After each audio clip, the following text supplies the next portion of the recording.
Welcome to Inclusion in Marketing, the show that's all about giving you the skills and insights you need to win the attention, adoration, and loyalty of more consumers, especially those with differences that are often ignored by brands. I'm your host, Sonia Thompson, a marketer and a person with a lot of differences. Let's get to it. Did you know that most businesses only use 20% of their data? That's like reading a book with most of the pages torn out or paying for a coffee that's just 1/5 full. Point is, you miss a lot unless you use HubSpot. Their customer platform gives you access to the data you need to grow your business. The insights trapped in emails, call logs, and transcripts, all that unstructured data that makes all the difference. Because when you know more, you grow more. And when you get a full cup of coffee, you can do more too. But I digress. Visit HubSpot.com today. We just got back from a lovely 2-week vacation in Argentina. Generally, I really enjoy leaving out of the Tampa airport rather than going to Miami. It's super chill, people are kind, and in most cases, it doesn't raise my stress levels as you go through the process of getting checked in and going through security. But this time was a little different. Once we got to the security line, Luna started crying. The TSA person wasn't the kindest, like everybody else normally is, and he fussed at me because I didn't have my tickets just the way he liked them. When he didn't see Luna's boarding pass, he told me to get out of the line so I could find it. Frustrated, I stepped out of the line and fumbled through all of our boarding passes, the ones for Tampa and the ones for Miami. I couldn't find Luna's boarding pass for Tampa. I was so flustered. So Luna and I rushed back down to the check-in counter while Jonathan stayed at security with our bags. I get to the check-in counter and the agent points out that Luna doesn't have a separate boarding pass because she's an infant traveling on my lap. She then circled in red on my boarding pass where it read infant lap seat or something like that. Frustrated and relieved all at the same time, Luna and I make our way back up to security and we point out that we do have all of our documents and we sail our way through. It was stressful. I think I was even sweating, and it was just less than a desirable experience. Thankfully, we had enough time to do all of that without missing our plane. Okay, fast forward to us arriving in Argentina. We make it off the plane, and I'm already dreading the fact that we're going to have to go through separate lines once we get to immigration. Like with many airport immigration lines, there's a line for citizens and there's a line for foreigners. In this case, Jonathan would go through the citizen line and I'd have to go through the foreigner line. I did not want us to have to separate, especially knowing that the foreigner line is often super long. So Jonathan says to me, well, maybe they'll let us go together. Let's just ask. I was skeptical. So as we got out of the elevator and approached the lines, an immigration officer starts walking up to us, motioning for us to follow him. We started following him, and then Jonathan goes to ask him if it's possible for us to go to the same line because we're married and we have a baby and blah, blah, blah. But before Jonathan can even get all the words out, the officer escorts us to the priority line, which is super short. Like there's only one other person in the line ahead of us. Why did he do this? Because we were pushing Luna in a stroller. And parents and families traveling with small children go to the priority line so they don't have to wait. They don't treat us the same as other passengers. So we made it through immigration. The officer processed all 3 of our passports together, citizen and foreigner. She was super nice, and we sailed through in record time. Jonathan looked at me with a smile and a knowing look, making sure I took note of how different things are and how we're treated in Argentina. I knew it was different and was thankful for the reminder. It took me back to a time a little over 2 years earlier when I flew back to Buenos Aires from Florida. I was 5 months pregnant with Luna, and when I saw the foreigner line for immigration, I was horrified. It was the longest line I had ever seen at that airport, and I knew it could have easily taken me 90 minutes to 2 hours to get through it. Feeling like I had no options, I got in the line and rubbed my pregnant belly like I often did. Then a security guard saw me, came up and asked if I was pregnant. I responded yes, and he told me to come with him. I skipped that Montes line and was taken to the priority line where I made it through immigration in about 7 minutes. Won't he do it? Argentina does not treat pregnant women, seniors, or people with young children the same when it comes to lines. They give them priority with a special line just for them. It happens at the airport, whether it's at security or in the immigration line. It happens at the grocery store, on the subway, everywhere. And people in Argentina gladly give up their spots or tell you to advance so you can have the priority and not wait. In Argentina, the powers that be and the citizens at large recognize that equality isn't what's always needed. Sometimes certain people need to be given priority, additional accommodations, or supports to increase their degree of success, or to ease their burden or add comfort to completing a task. In society and in business, I think a lot of times people struggle with this. They struggle with figuring out when to focus on treating people equal and when to treat certain people differently. There are times when equality is absolutely the goal. There should be gender pay equity. People shouldn't be discriminated against or followed or racially profiled when they're shopping or just existing. People shouldn't have a harder time getting a job because of what they look like or because their parents didn't go to an Ivy League school or set them up with a trust fund. Equality is essential in certain aspects of society, and the reality is we still have a long way to go on many fronts. But it is also true that equality isn't always the goal. There are situations where treating everyone the same is detrimental. I did a research study for a keynote I gave earlier this year.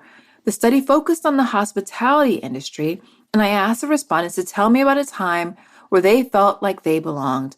One respondent wrote in how she loved it and felt seen when one hotel she went to had 3 entire floors dedicated to women traveling alone. They even went as far to make sure those floors were only accessible in the elevator and the stairwell using a key card.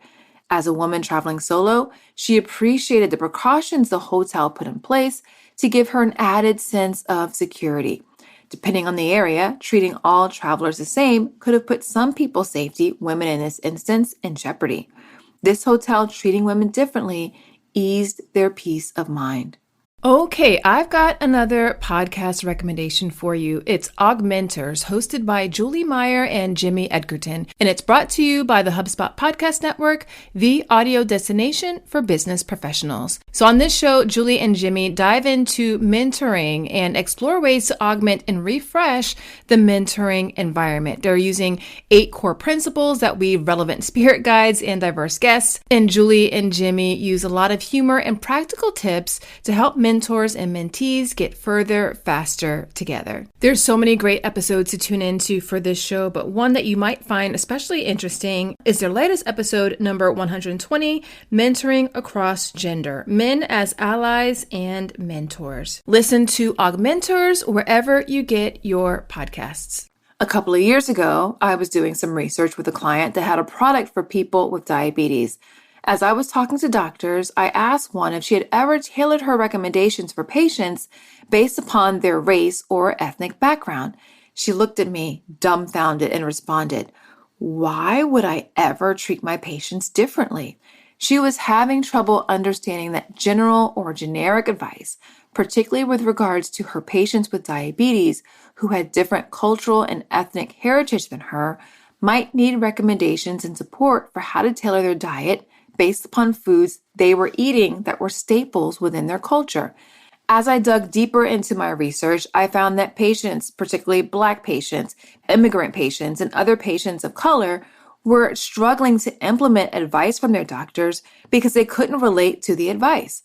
However, the doctors that took the time to tailor their recommendations to be culturally relevant saw much better compliance and subsequent outcomes with their patients. Doctors in this example who were treating everyone the same got less than ideal results, which negatively impacted their patients' health. Doctors who treated their patients differently got better outcomes for their patients. As business leaders, we need to make sure we take the time to proactively identify when it's appropriate to treat everyone the same and when we should unapologetically treat people differently. To be clear, treating different groups of customers differently isn't new in the business world. Think about loyalty programs where customers who buy more get increased access, preferred seating, upgrades, and other priority benefits. People, particularly in a business context, just get funny about it when it comes to treating people differently based upon certain demographic characteristics. We have to shed that aversion for the good of our customers. Now, here are 3 steps to follow to help you identify when equality for all isn't the way to go. First up, think about the customer journey from the various identities of the people you're serving. Don't just think about your ideal customers from the vantage point of the problem you help them solve. Consider the various types of identities those customers have. So, of the people who have the problem your brand solves, could those include pregnant women, someone who is nursing, someone who has a different religion, someone with allergies, someone with a different skin tone, someone with a disability, or even someone who is part of the LGBTQ plus community? Once you've started to think about the people and the different identities that they have of the people who have the problem your brand solves, the next step is to proactively practice empathy, specifically for those groups.